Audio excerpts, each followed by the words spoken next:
A fama pode trazer de tudo: atenção, dinheiro e principalmente muitas vadias. Mas também lhe trará riscos e principalmente críticos. O que acontece quando seu público lhe acolhe, mas a crítica lhe afasta? É o que veremos hoje, meus amigos, no Jim Carrey. O ano é 1995, e essa altura Jim estava no seu ápice.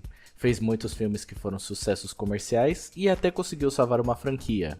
E agora, Ace Ventura When Nature Calls, ou Ace Ventura 2, Um Maluco na África, como ficou aqui no Brasil, teve sua estreia.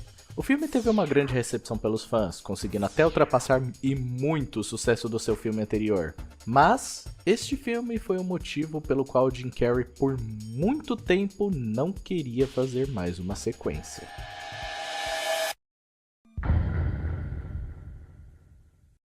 I love the Killer Ray, man. And it loves you. Really? Yes, but love it carefully. It's a very delicate instrument. It doesn't just go off every once in a while and swat somebody? No. Analisar um filme de comédia é mais difícil do que parece. É difícil explicar uma história sem dar spoiler de piadas e, por consequência, estragar qualquer graça de uma delas. Então, caso você ainda não viu esse filme, spoilers à frente. Mas, caso você não esteja preocupado com isso, daria um breve resumo do filme e o que eu achei sobre ele. Nesse filme, Ace Ventura é chamado para um caso importante na África. Duas tribos estão prestes a brigar até a morte por causa do desaparecimento do raro morcego branco, Chikaka. Chikaka. Shishkebok. Shoshaki. Ah, peguei você. Você saiu do jogo. Só tem um problema.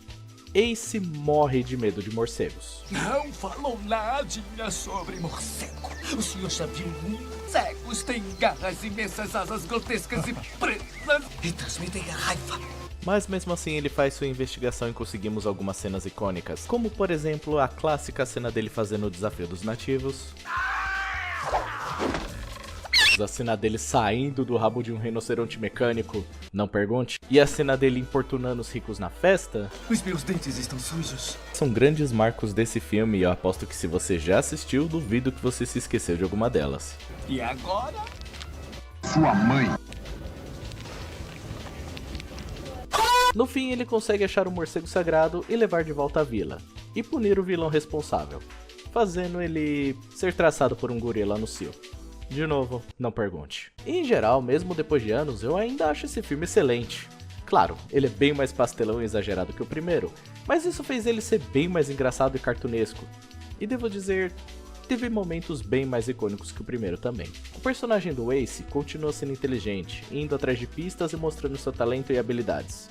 Tem até uma cena que eu tava achando estranha a maneira dele agir, sendo bem exagerado e importuno.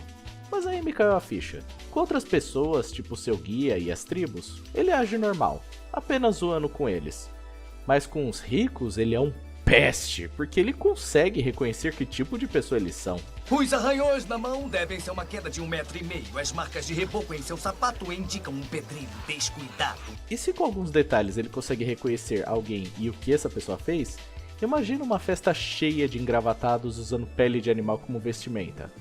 Com certeza isso faz ele ter nojo desse tipo de gente e faz de tudo para irritá-los ou colocá-los em seu lugar. Está usando pele roubada. É outro ativista, Mackay. Não há nada de errado em desfrutar da natureza. Devia experimentar um dia. Sabe de uma coisa?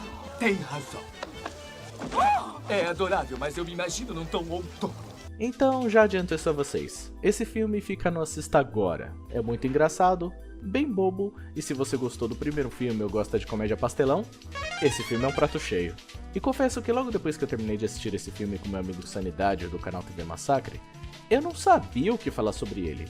Afinal, o filme é muito bom, mas não queria apenas resumir o que acontece nele. E foi aí que ele me deu a seguinte sugestão. Já pensou em falar da crítica do filme? E foi nesse momento que eu lembrei onde os problemas realmente começaram.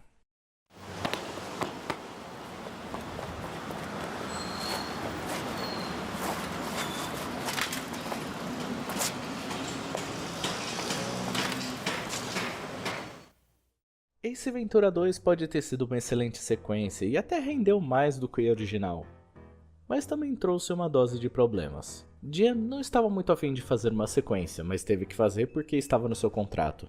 E de acordo com Jeff Daniels, o Debbie de Debbie Lloyd, Gene também não foi muito fã do Ace ter medo de morcegos no filme e até sugeriu que ele fosse apenas alérgico, mas no fim não mudaram de ideia. E Gene também viu o problema de como as tribos africanas eram retratadas nesse filme e ficou até surpreso de como o filme não foi banido por isso. Mas o que realmente pegou esse filme foi a crítica. Vamos levar em conta que boa parte das matérias e análises escritas antigas desse filme, infelizmente foram apagadas. Então boa parte das matérias que eu irei mostrar para vocês é apenas um pedaço da crítica total. Começando pela crítica feita em 1995 pela Weekly Entertainment, que diz: "Foi uma das piores porcarias que já vi. Não acho que Jim Carrey tenha graça alguma. E se você o fizesse assistir seu filme várias vezes, ele provavelmente desistiria da indústria." Outra matéria do Washington Post diz: "Tudo que resta a Jim Carrey para trabalhar é o personagem, cujas peculiaridades e excentricidades e amor pelos animais o tornam querido pelo público pastelão. Uma continuação deveria revelar algo mais sobre o personagem, mas até Jim Carrey parece estar cansado do pobre detetive de animais. Talvez a lição seja que quando a natureza chamar, finja que está preso em um elevador." E infelizmente não paramos por aí. Muitos outros jornais e críticos da época destruíram o filme, tirando qualquer ânimo que o Jim tinha para uma continuação. Tanto que ele e o diretor decidiram seguir em frente em outros projetos, por mais que o estúdio queria fazer ainda mais sequências do Ace Ventura. O que por bem rendeu até o desenho, no qual Jim Carrey não estava envolvido. E por mal... Mas com isso o Jim criou um receio enorme em fazer sequências, tanto que se você reparar, nenhuma das sequências que teve de seus filmes ele estava envolvido. A única sequência que Jim fez foi o Debbie Lloyd 2, em 2014, 19 anos depois do primeiro filme. E aí tivemos os filmes do Sonic, onde foi sua segunda vez trabalhando em sequência e até agora a primeira vez trabalhando em uma trilogia. Mas essa não foi a única coisa que aconteceu com ele em 95. Nessa época, a MTV tinha um evento tipo o Oscar, dando prêmios para filmes em diversas categorias.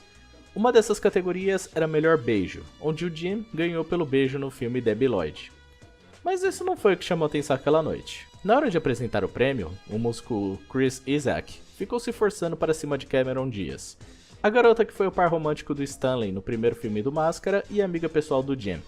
E ela claramente estava desconfortável com isso. Jim reparou na situação e teve uma ideia. Quando ele subiu no palco, ele tascou um beijo no Chris como vingança. A câmera não mostra bem quando isso acontece, mas podemos ver o Jim se aproximando e depois o Chris com uma reação não muito satisfeita.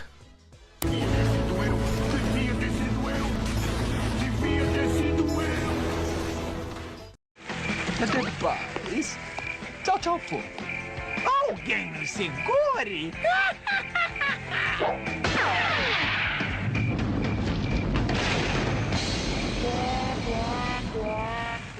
Em 95, o Jim estava passando por uma fase complicada. Ao mesmo tempo que seu sucesso estava em alta a ponto até de salvar uma franquia, ele estava sendo criticado por uma sequência do personagem que o colocou no mapa, e ainda ter que beijar um assediador para defender sua amiga. Mesmo ele não trabalhando mais com sequências por um longo período de tempo, eu até fico feliz com isso. Porque ele evitou estragar seus personagens com sequências desnecessárias e até evitou bastante dor de cabeça com projetos mais fracos, coisas que, sejamos bem honestos, muitos atores deveriam fazer. Sério, pra que tanto filme? E mesmo com tantas críticas e problemas, ele ainda estava em alta o suficiente para receber 20 milhões para fazer o seu próximo filme. E com isso ele foi a primeira pessoa de Hollywood a receber tamanha quantia para participar de um filme. Esse próximo filme em questão será Cable Guy, ou como ficou conhecido aqui no Brasil, O Pentelho. Aposto que muitos de vocês não conhecem esse filme, por causa do filme que veio logo em seguida. Mas eu já adianto isso, vocês não perdem por esperar. E olha, se tem algo para levarmos como lição de tudo isso, é que a crítica sempre vai ter uma opinião diferente da sua, seja para bem ou para mal. Muitos críticos têm opiniões que eu realmente acho confuso, mas ao mesmo tempo no final do dia são apenas isso, opiniões. Aposto que tem muitas coisas que eu falei aqui que às vezes algum de vocês não concordou muito bem, e isso é normal. Afinal, é legal termos discussões assim. É bom até ver o que pessoas gostam ou não gostam para ver o que isso faz ser algo bom ou ruim do ponto de vista delas. Isso, claro, sendo feito de maneira civil e bem respeitosa, ou seja, fora do Twitter.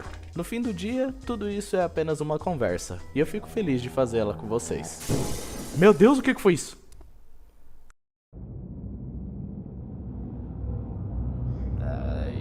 Ai, o meu lindo corpinho, ai. Ah, ufa, achei que fosse um crítico. Thank you for watching this Japanese Reviewer channel. Your name will be scribed in the pages of the YouTube history.